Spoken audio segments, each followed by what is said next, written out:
Presiden Republik Indonesia Prabowo Subianto menyentil pemain ekonomi seraka yang tak peduli seperti apa kondisi rakyat kecil.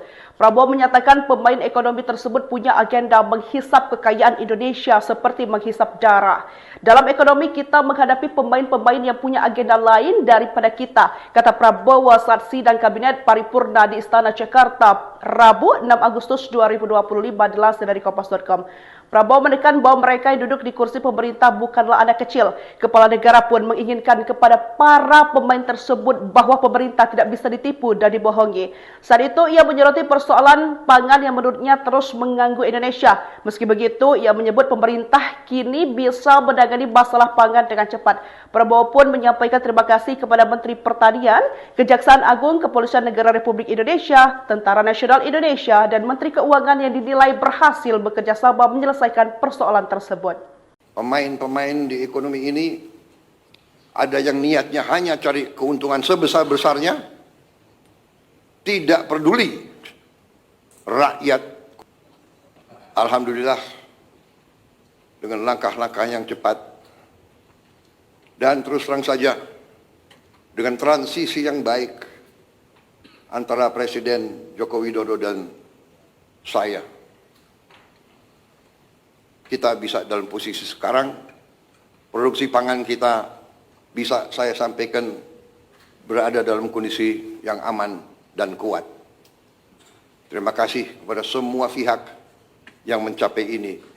Ini juga hasil kerjasama, hasil teamwork.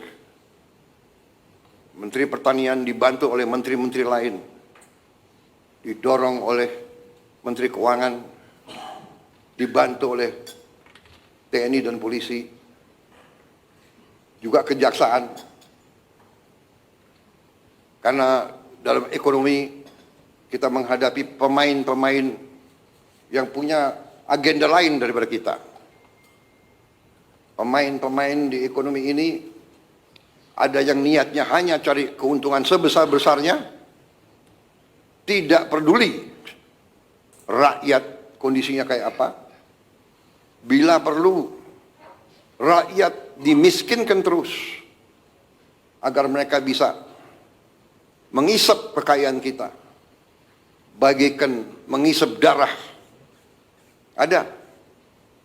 Ini namanya realisme. Kita bukan anak kecil. Kita duduk di sini, di kabinet ini, saya sebagai presiden, wakil presiden semua, kita di sini bukan anak-anak kecil. Kita tidak bisa dibohongi, kita tidak bisa ditipu lagi. Kita ingin baik. Kita ingin beri kesempatan kepada semua. Tapi kita tidak rela rakyat Indonesia dimiskinkan terus.